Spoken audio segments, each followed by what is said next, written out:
Check in now with Mike DeForest, who has been joining us all evening long. I think, I can barely see him. Okay. He is in there. He is in the midst of that rain. He's along I-Drive in the tourist district. Mike? Wow. Hey, Ginger, what's going on? So yeah, it's relentless out here. I mean, relatively speaking, compared to some of the hurricanes that we've had come through the past here in Central Florida, it hasn't been as strong. I think we've been very lucky that it has stayed south of the Central Florida area. And with that, we're not getting just the enormously strong wind gusts. And although we are definitely getting some rain here, and this is a soaker, and I know that there are some flood alerts, it could be worse right here on the I-Drive area. But trading off those high wind gusts and the soaker of a rain is just the relentlessness of this. It has not stopped for hours. The intensity has stayed about the same. It's basically the car wash has been turned on and it hasn't been shut off in hours. And so that's what it's felt like here in the I-Drive area. I know other parts of Central Florida are a little bit different, but we've just been monitoring the tourist district here. Just saw a cargo driving by on International Drive. Very few people out on the road still tonight, as we've been mentioning all night. We saw a lot of folks who had evacuated the west coast of Florida, found some hotel rooms, lots of available hotel rooms early on this week, a little bit slower of a tourist season. So a lot of people in the hotels, also those people who were unfortunately decided to make this their Central Florida vacation this week. The hotel we're staying at here, I'm taking a look now, is some people just getting soaked as they're running from their car back to their room here. So even though it's starting to get a little late, and we have fortunately not seen a lot of people out walking the streets, not many people driving, there's still folks around just keeping their eyes out. We see them peeking their heads out of their motel windows just to see what this storm is like. And every time you open the door, it's pretty much the same thing, just this constant, non-stop hammering of this storm. Ginger? Yeah, the one thing, people come here to Central Florida to make memories, but not quite this kind, but they will have something to talk about for generations to come. Because Tom Sorrells is calling this a generational storm. We have not seen anything quite like this probably since Charlie, and it has been a while. No, and the impact on Southwest Florida is going to be enormous. And, before it leaves Florida, we'll see just how bad it is in our area as well. But certainly. Oh, I do have a quick question for Mike. During your last live report, there was some loud boom that everyone heard. We all heard it when you were doing it live. Did you ever find out what that was? Because we're still trying to figure it out.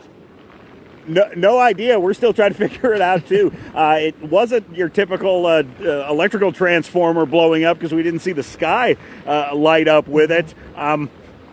Coincidentally or not, I discovered that it appears the satellite TV at our hotel here has shut off. I don't know if it was the satellite dish that was getting ripped off, although it sounded more of like an explosion. We really don't know what it was. That was a very odd noise to have out here. My photographer is pointing across the street. Oh, we just got a dude just cruising, somebody walking down the street here.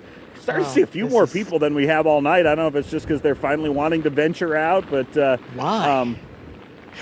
Getting a little wet out there. We don't know what that noise was, but there really hasn't been just those explosion noises that you will hear during hurricanes. Although you can hear the wind just whistling, particularly across the street from here where there's an amusement attraction with one of those big slingshot rides with the, I don't even know how many hundreds of feet up in the air the metal superstructure goes, but you can just hear the wind whistling through that. Anytime during these hurricanes, you're just going to hear creaking, you're going to hear crackles and bangs as the wind tests man's ability to build and construct things. But really, in past storms, I think it's been a lot worse than it has here in the International Drive area, at least. Yeah, it is, and come daylight, we'll all be able to survey exactly what has happened out in the overnight hours. But you guys are doing a phenomenal job. Thank you so much, and we'll see you again soon. But be safe out there. What number rain jacket are you on? Are you still on number 2?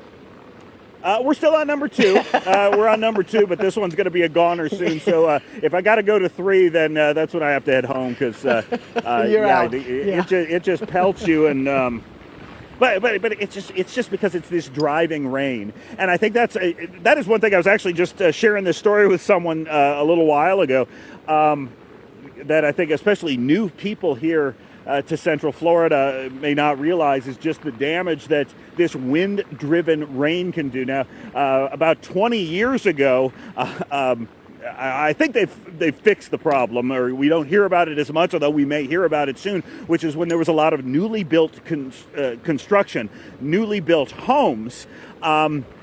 Maybe the stucco on the outside wasn't done quite as strong as it needed to be, and particularly the '04 hurricanes of Charlie, Francis, and Jean. You had this wind-driven rain, and it just blasts. Believe it or not, can blast through those the stucco and the block walls. And at the time, we were living in Lake Mary, and it was my bedroom closet. So there wasn't a window, there wasn't a door. It was on the first floor. But after the storms, the carpet inside our bedroom closet was soaked. And it was because of this wind-driven rain. Just what you're seeing now, I always compare it to the car wash or one of those pressure washers you use to clean your driveway. But it was just the relentlessness of that, and coupled with what may have not been the best of construction techniques.